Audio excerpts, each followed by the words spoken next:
بسم اللہ الرحمن الرحیم۔ السلام علیکم۔ ایک دو روز سے سوشل میڈیا پر یہ بحث جاری ہے کہ ایک ٹرانسپورٹ کمپنی ہے فیصل موورز، انہوں نے نماز کے لیے بس کو نہیں روکا اور سوشل میڈیا میں اس پر ایک بحث چل نکلی ہے۔ اس واقعے پر تو میں بات نہیں کرنا چاہ رہا، لیکن سفر کے دوران نمازوں کے حوالے سے ایک بہت بڑی کنفیوژن ہے، اس کو ختم کرنا ضروری ہے اور اس کو ختم کرنا چاہیے، اور ایک بہت بڑی سہولت ہے جو عموماً لوگ اختیار نہیں کرتے۔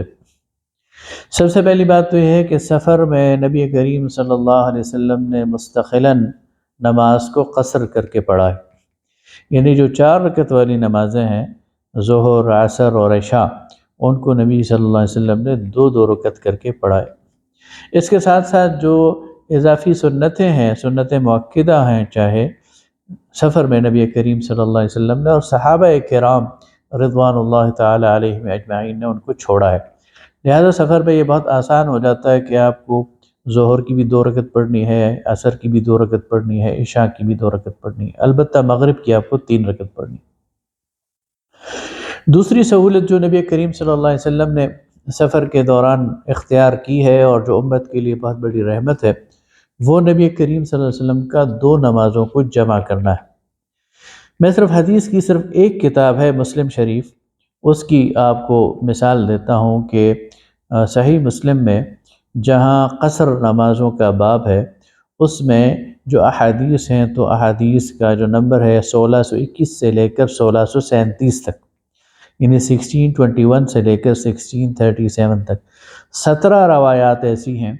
کہ جس میں صحابہ کرام رضوان اللہ تعالی علیہم اجمعین، جن میں عبداللہ ابن عمر موجود ہیں، جن میں عبداللہ ابن عباس موجود ہیں، اور جن میں حضرت ابو ہریرہ رضی اللہ تعالیٰ عنہ موجود ہیں، اور دیگر صحابہ، ان سے یہ روایت ہے کہ نبی کریم صلی اللہ علیہ وسلم سفر میں ظہر اور عصر کو اکٹھا پڑھتے تھے اور مغرب اور عشاء کو جمع کیا کرتے تھے۔ اور خاص طور پر تبوک کا جو سفر ہے، اس میں تو تسلسل سے یہ روایت موجود ہیں کہ نبی کریم صلی اللہ علیہ وسلم نے تبوک کے سفر میں ظہر اور عصر کو اکٹھا کیا ہے اور مغرب اور عشاء کو اکٹھا کیا۔ فقہاء نے اس کی 3 صورتیں بیان کی ہیں، ایک جمع تقدیم ہے، ایک جمع تاخیر ہے، اور ایک جمع سوری ہے۔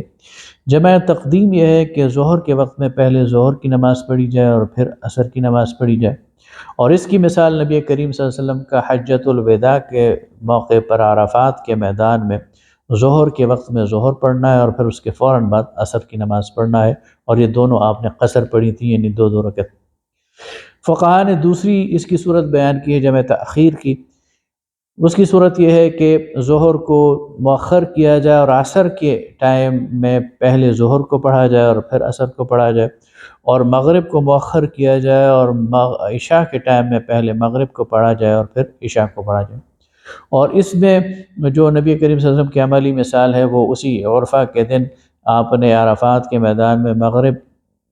تک وقت گزارا، مغرب کا جب وقت ہو گیا تو آپ عرفات سے نکلے اور مزدلفہ پہنچ کر عشاء کے وقت میں آپ صلی اللہ علیہ وسلم نے پہلے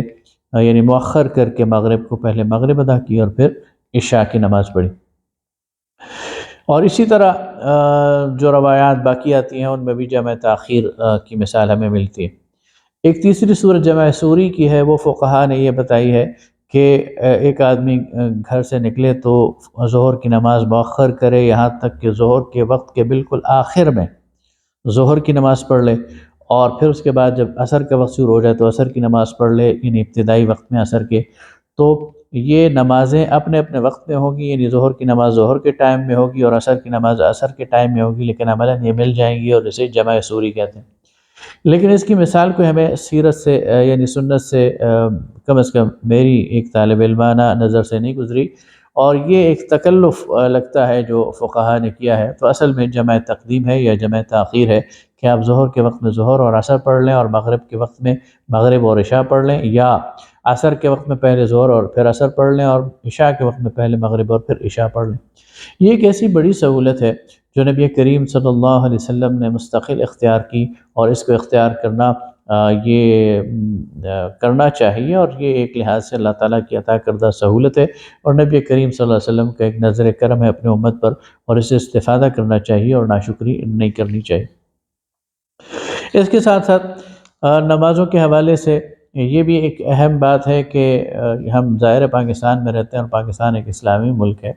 اور پاکستان میں یہ حکومت کا کام ہے کہ مسافروں کے لیے نماز کی سہولت اس کا اہتمام کیا جائے۔ موٹر ویز پر تو الحمدللہ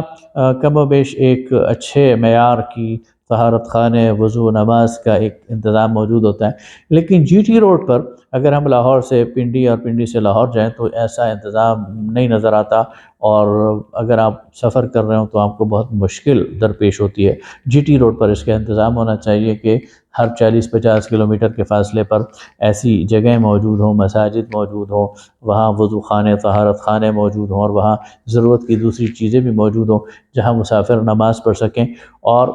ان کا یہ کام آسان ہو سکے۔ ظاہر ہے کہ نماز یہ ہر مسلمان کے لیے فرض ہے، لازمی ہے، اور نماز کو نہیں چھوڑا جا سکتا کسی بھی صورت میں۔ البتہ ٹرینوں میں اور جہازوں میں یہ کیفیت اور ذرا مشکل ہو جاتی ہے، لہٰذا ٹرینوں میں بھی اس کے لیے الگ سے کیبنز بننے چاہیے، اور جہازوں میں بھی اس کا اہتمام کرنا چاہیے۔ میں اپنی مثال دیتا ہوں کہ ہم ابھی عمرہ کے سفر سے واپس آ رہے تھے، تو جدہ سے ہماری جو فلائٹ ہے وہ 11 بجے کے قریب اڑی ہے، اور پھر وہ پاکستان میں لینڈ کی ہے تو اس وقت مغرب کا وقت تھا۔ گویا عصر اور ظہر اور عصر یہ دونوں نمازیں فلائٹ کے دوران آئیں۔ اب ان کو چھوڑ بھی نہیں سکتے، اس لیے کہ اگر چھوڑیں گے تو قضا ہو جائیں گی، اور اگر پڑھیں گے تو کہاں پڑھیں؟ تو اس کے لیے میں نے جب پوچھا عملے سے کہ آپ کے پاس کوئی جگہ ہے، تو انہوں نے کہا ہمارے پاس تو جگہ نہیں، آپ سیٹ پر پڑھیں۔ تو بہرحال سیٹ پر وہ نمازیں ادا کی گئیں، اس لیے کہ یہ تو عذر تھا اور اس کے علاوہ کوئی اور چارہ نہیں تھا، تو سیٹ پر ہی ادا کی گئیں۔ لیکن کیا ہی اچھا ہو کہ جہازوں میں چھوٹا سا ایک کیبن اس کام کے لیے مخصوص کیا جائے، اور سننے میں آیا ہے کہ سعودی ایئر لائن اپنے جہازوں میں نماز کے لیے ایک جگہ مخصوص رکھتے ہیں، تو باقی جو ایئر لائنز ہیں اور خاص طور پر مسلمان ممالک کی جو ایئر لائنز ہیں انہیں نماز کے لیے جگہ کو مخصوص کرنا چاہیے۔ اسی طرح ٹرینوں کا میں کر چکا ہوں۔ جہاں تک بات رہی بسوں کی، تو بسوں کو بھی ظاہر ہے کہ اپنی پالیسی ایسی بنانی چاہیے کہ نماز کے اوقات کا خیال رکھنا چاہیے، اور نماز کے اوقات میں ہی اس کی رعایت کے ساتھ اپنے وقفوں کو وہ